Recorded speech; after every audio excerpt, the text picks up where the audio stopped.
Welcome bagi Anda yang baru pertama kali join dalam channel ini, dan saya ucapkan thank you so much untuk follower Kristus yang setia bersama kami di channel Rocky Gui Ministry. Hari ini kita akan belajar bersama tentang diet. Diet itu sebenarnya bukan mengurangi porsi makan atau memakan makanan lalu memuntahkannya kembali. Atau mungkin bagi sebagian orang, pengertian diet itu artinya tidak makan sama sekali, cukup olahraga dan minum air putih. Follower Kristus, diet itu sebenarnya mengatur pola makan dengan tepat dan sehat. Diet merupakan pola makan dengan mengkonsumsi makanan dengan cara yang tepat serta mengkonsumsi sumber makanan yang diatur. Tujuannya adalah untuk menjaga kesehatan tubuh secara keseluruhan. Kata kuncinya adalah pola makan. Mengapa pola makan? Karena para ahli medis sepakat bahwa umur seseorang ditentukan oleh lingkar pinggangnya, dan yang menentukan lingkar pinggang kita adalah kita sendiri, yaitu dengan mengatur pola makan. Tetapi bagi sebagian orang, kalau ditanya ingin hidup hingga umur berapa? Jawabnya, pokoknya panjang umur, yang penting makan enak, hidup enak, sudah cukup. Merokok nggak apa-apa, miras, makanan cepat saji, micin, no sayur dan no buah, nggak pakai serat nggak apa-apa. Yang penting enak, yang lemak-lemak, yang asin-asin, manis-manis, sioke, siobak, siomai, siolungpao, lama-lama sioce, siome, sioti juga diambil. Follower Kristus, sesungguhnya bicara tentang awet muda dan panjang umur tidak lepas dari membicarakan tentang apa yang kita makan setiap hari. Dan tanpa kita sadari, topik tentang makanan banyak sekali dibahas di dalam Alkitab. Sebagai contoh, di dalam Imamat pasal yang ke-11 ayat yang ke-9, inilah yang boleh kamu makan dari segala yang hidup di dalam air, segala yang bersirip dan bersisik di dalam air, di dalam lautan dan di dalam sungai, itulah semuanya yang boleh kamu makan. Perhatikan kalimat, segala yang bersirip dan bersisik di dalam air, itu boleh kamu makan. Nah, ikan yang bersisik dan bersirip seperti kakap, salmon, dan kerapu mengandung omega 3 yang baik untuk otak dan jantung kita. Jika otak dan jantung kita sehat, kita akan terus produktif dan menghasilkan. Tadi informasi dari ayat yang ke-9. Lalu kita lanjut di dalam ayat yang ke-10. Dilarang jangan makan yang tidak bersirip atau bersisik di dalam air. Lalu apa saja makanan yang tidak bersisik dan bersirip yang dilarang di dalam Alkitab? Udang, kepiting, kerang, dan lobster adalah hewan yang Tuhan ciptakan sebagai water filter. Fungsinya adalah untuk menyaring racun atau toksin yang ada di sungai atau laut akibat polusi. Dengan memakan jenis ikan ini sama artinya kita sedang memasukkan toksin dan logam berat ke dalam tubuh kita. Inilah pemicu penyakit kanker dalam tubuh. Follower, inilah tips diet maksimal, sehat dan kuat. The first, hindari makanan yang digoreng. Mengolah makanan dan menggoreng akan menghilangkan semua mineral, vitamin dan semua hal baik yang diberikan Tuhan dalam makanan. Organ tubuh kita didesain untuk memakan apa yang Tuhan ciptakan. Jika makanan itu digoreng, maka tidak bisa dicerna dengan baik dalam tubuh kita, dan ini sangat berpengaruh juga dengan kinerja otak. Karena menurut medis, usus adalah second brain kita. Oleh sebab itu, solusinya kita kalau mau sehat, makanan-makanan yang fresh, paling tidak dikukus atau di steam. Yang kedua, hindari lemak. Jika mengkonsumsi daging, makanlah daging yang tidak berlemak, kulitnya dibuang.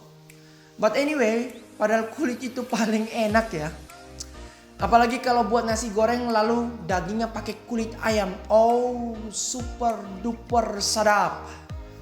Nah, di dalam perjanjian lama, lemak dan umbai-umbai atau jeroan adalah untuk dibakar sebagai ukupan dan bukan untuk dimakan. Firman Tuhan mengatakan, pilihlah ikan yang bersirip dan bersisik. Sebab selain ikan-ikan tersebut seperti udang dan kerang, lobster diciptakan Tuhan sebagai water filter, agar ikan-ikan lainnya tidak tercemar. Yang ketiga, hindari gula berlebihan. Seringkali kita menegur perokok aktif dengan menganalogikan bahwa merokok adalah seperti bunuh diri.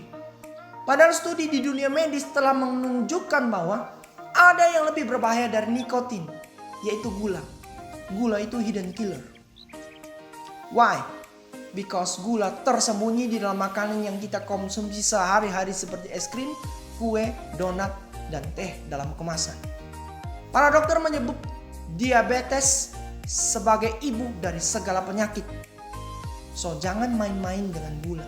Manis tapi sumpah bisa bunuh kita perlahan. It will killing we softly. Saya jadi ingat lagu Roberta Flack. Killing me softly. Yang keempat, banyak makan buah dan sayur. Makan buah dan sayur 3 kali sehari akan memberi tubuh kita mineral dan vitamin sebagai antioksidan yang menetralkan tubuh dari polusi dan radiasi akibat penggunaan handphone. Buah dan sayur membuat darah tidak kental, di mana darah yang mengental akan menyebabkan serangan jantung. Berfirmanlah Allah, lihatlah, aku memberikan kepadamu segala tumbuh-tumbuhan yang berbiji di seluruh bumi dan segala pohon-pohonan yang buahnya berbiji, itulah akan menjadi makanan. Di sini jelas Alkitab dengan lantang ingin supaya kita mengkonsumsi banyak buah-buahan dan sayur-sayuran. Yang kelima, mengontrol diri saat makan. Maafkan kalau ada orang yang mengatakan tinggi badanku 1,6 meter dengan berat badan 150 kg. Lalu ia mengatakan, tapi saya jarang sekali makan, bahkan makanku sedikit. Sorry to say, I don't believe it. Imam saya belum cukup untuk percaya dengan pernyataan itu. Logikanya, orang makan sedikit maka badannya bisa kurus atau langsing atau ideal. Orang makannya banyak, so pasti badannya juga besar. Maka ingat, Tuhan berkata, janganlah kamu sara dengan pesta pora. Dan dalam doa Bapa kami, Ia mengajarkan kita untuk makan secukupnya. Lambung kita kecil, jangan makan berlebihan. Artinya waktu kita berjumpa dengan makanan favorit kita, maka kita harus sadar diri dan kontrol diri. Ubah pola pikir kita tentang makanan dari kuantitas ke kualitas. Ini sangat membantu kita untuk under control, bukan lose control. Banyak orang masih terikat dengan sakit penyakit dan sebagian besar diakibatkan karena mereka masih sulit mengatur pola makan. Pesan penting bagi follower yaitu jadikan makanan sebagai obatmu, jangan jadikan obat sebagai makananmu. Follower Kristus, sampai jumpa di dalam kesempatan berikutnya, di dalam episode berikutnya. Ini adalah episode pertama tentang diet atau pola makan dalam konteks Alkitab. Nantikan episode berikutnya. Saya akan mewawancarai seorang narasumber yang epik, handal dalam dunia medis, seorang dokter yang hebat, kaitan diet sebelum hamil, diet saat hamil, dan diet setelah hamil. Apa dan bagaimana? Ikuti terus channel ini. Jika Anda terberkati, mari share video ini untuk memberkati dan membekali lebih banyak orang.